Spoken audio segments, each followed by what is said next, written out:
हार्दिक शुभकामनाएं। आज ही की तिथि पर भगवान ने कई साल पहले एक अद्भुत नरसिंह रूप प्रकट किया था, जिसको समझने में बड़े बड़े देवता भी भ्रमित हो गए थे। तो फिर हिरण्यकशिपु जैसे असुरों की तो बात ही दूर है। नरसिंह भगवान का यह रूप भक्तों के सभी विघ्नों का विनाश करता है। गणेश जी को भी ये पदवी नरसिंह भगवान के द्वारा ही प्राप्त हुई है। ब्रह्मा जी इस बात की पुष्टि करते हैं, यत् पाद पल्लव युगम विनिधाय कुंभाद् वंदे प्रणाम समये सगणाधिराजा विघ्नानमहीन तुमलमस्य जगद्धरस्य गोविंदमादिपुरुषं तमहं भजामि।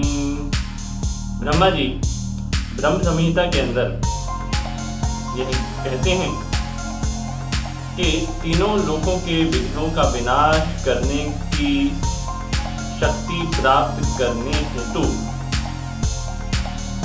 जिनके चरण कमलों को श्री गणेश अपने मस्तिष्क के दोनों कुंभों पर धारण करते हैं, उन आदि पुरुष गोविंद का मैं भजन करता हूँ।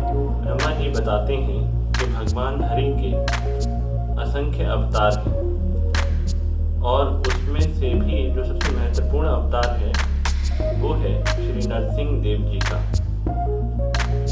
इसके पीछे का इतिहास इस प्रकार है कि हिरण्यकशिपु नामक असुर जो यह सोचता था कि वह भगवान से ज़्यादा चालाक है, भगवान से ज़्यादा शक्तिशाली है, उसने ब्रह्मा जी की कठोर तपस्या करी। ब्रह्मा जी सृष्टि के निर्माण करता है, परंतु वह सृष्टि के निर्माण कार्य में पूर्ण रूप से स्वतंत्र नहीं। उनको भी शक्ति भगवान श्री कृष्ण के द्वारा ही प्राप्त होती है और वह भगवान श्री कृष्ण के परम भक्त हैं और निरंतर उनकी सेवा में तत्पर रहते हैं। परंतु हिरण्यकशिपु जैसे असुर यह सोचते हैं कि वह ब्रह्मा जी जैसे देवताओं से शक्ति प्राप्त करके अपनी सारी भौतिक इच्छाओं की पूर्ति करेंगे और भगवान को अपने रास्ते से हटा देंगे। हिरण्यकशिपु ने लाखों वर्षों तक ब्रह्मा जी को प्रसन्न करने के लिए कठोर तपस्या करी। उसने एक पांव पे खड़े होकर दोनों हाथों के ऊपर करके और एक टक सूरज की तरफ देखते हुए इतनी भीषण तपस्या करी कि तीनों लोग जलने लगे। तब उसकी तपस्या से प्रसन्न होकर ब्रह्मा जी उसको वरदान देने के लिए नीचे आए और उसके ऊपर पवित्र जल छिड़का, जिससे उसका शरीर पुनः सुंदर, बलवान और सोने की तरह चमकदार हो गया।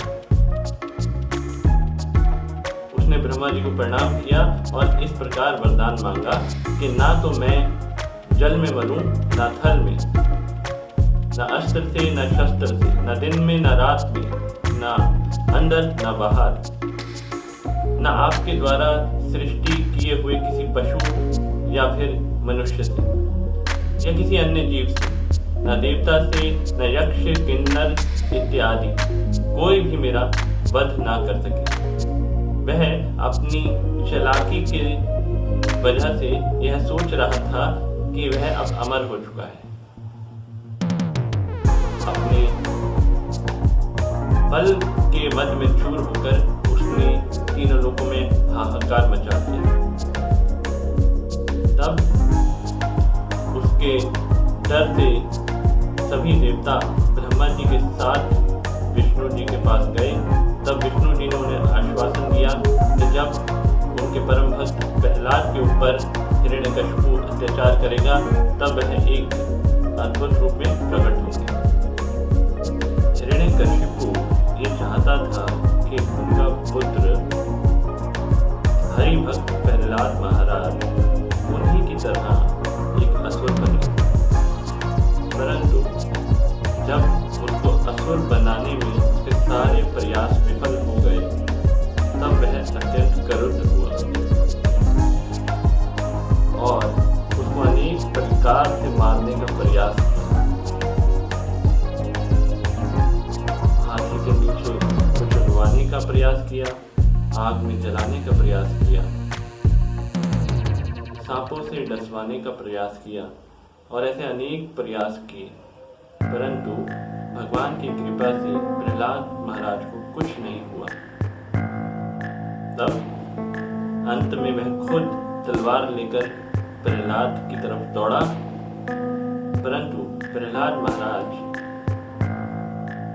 निरंतर हरि चिंतन में लगे रहे और टकटकी लगाए खंभे की तरफ देखने लगे। तब हिरण्यकशिपु ने पूछा कि क्या तुम्हारा ईश्वर इस खंभे में भी है? तब प्रहलाद महाराज ने कहा, हाँ। तिलमिलाए हिरण्यकशिपु ने उस खंभे पर अपनी मुष्टि से प्रहार किया और तभी अचानक भीषण गर्जना के साथ खंभा फट गया और उसके अंदर से नरसिंह भगवान प्रकट हुए।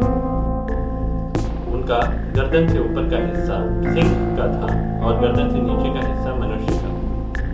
वह इतनी उग्र गर्जना कर रहे थे जिसे सुनकर असुर स्त्रियों के गर्भपात हो गए। हिरण्यकशिपु ने भी अपने कानों को बंद कर लिया। नरसिंह भगवान हिरण्यकशिपु से इस प्रकार खेले जिस प्रकार एक सिंह अपने शिकार के साथ खेलता है।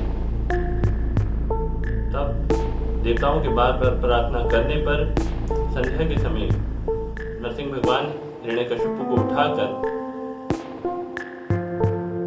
चौखट पे गए और वहां उनको अपनी गोदी में बिठाकर उसकी छाती को अपने नख कमलों से फाड़ दिया और साथ ही साथ उसके पेट से उसकी आंतड़ियों को निकालकर माला के रूप में अपने गले में धारण कर लिया और जोर जोर से गर्जना करने लगे। उनके इस भीषण रूप को देखकर किसी का भी साहस नहीं हुआ उनके निकट जाने का। उनका क्रोध बढ़ता जा रहा था। तब ब्रह्मा जी ने लक्ष्मी जी से भी अनुरोध किया, परंतु उन्होंने भी नरसिंह भगवान के सामने जाने में अपने आप को अक्षम पाया। तो ब्रह्मा जी प्रहलाद महाराज के पास गए और उनको माला देते हुए बोले कि जाकर नरसिंह भगवान के क्रोध को शांत करिए। तब प्रहलाद महाराज नरसिंह भगवान के पास माला लेकर गए और अपने भक्त प्रहलाद महाराज को देखकर नरसिंह भगवान का क्रोध शांत हुआ। नरसिंह भगवान ने भक्त प्रहलाद को अपनी गोदी में बिठाया और उसे प्रेम पूर्वक चाटने लगे। वज्रा अपि कठोरानि कुसुमा अपि कोमलम। भगवान नरसिंह के वृद्धहस्त असुरों के लिए वज्र के समान कठोर हैं, परंतु अपने शुद्ध भक्तों के लिए वह पुष्प के समान कोमल हैं। नरसिंह भगवान ने प्रहलाद महाराज के सिर पर हाथ रखा और उससे वरदान मांगने को कहा। नरसिंह भगवान के बार बार कहने पर प्रहलाद महाराज जी इस प्रकार बोले कि मेरे मन में आपकी भक्ति और आपकी सेवा के अतिरिक्त कोई इच्छा ना रहे। इसके बाद भी नरसिंह भगवान जी के बार बार कहने पर प्रहलाद महाराज जी फिर बोले कि कृपया मेरे पिता असुरराज हिरण्यकशिपु का उद्धार कर दीजिए। तब श्री नरसिंह देव जी ने कहा कि जिस कुल में आपके जैसे भक्त उत्पन्न होते हैं उस कुल की तो 21 पीढ़ियों का उद्धार हो जाता है। हिरण्यकशिपु का उद्धार तो पहले ही हो चुका है। श्रीपाद माधवाचार्य जी नरसिंह भगवान की स्तुति करते हुए कहते हैं कि मनुष्य हृदय में विद्यमान हिरण्यकशिपु नामक काम, क्रोध इत्यादि उस हाथी के समान है जिसे इंद्र के वज्र से भी नहीं मारा जा सकता, परंतु नरसिंह भगवान के नख कमल विशेष वज्र हैं और साथ ही साथ अत्यंत सुंदर भी हैं। अतः वह ही हमारे भक्ति के रास्ते में आने वाले विघ्नों से हमारी रक्षा कर सकते हैं।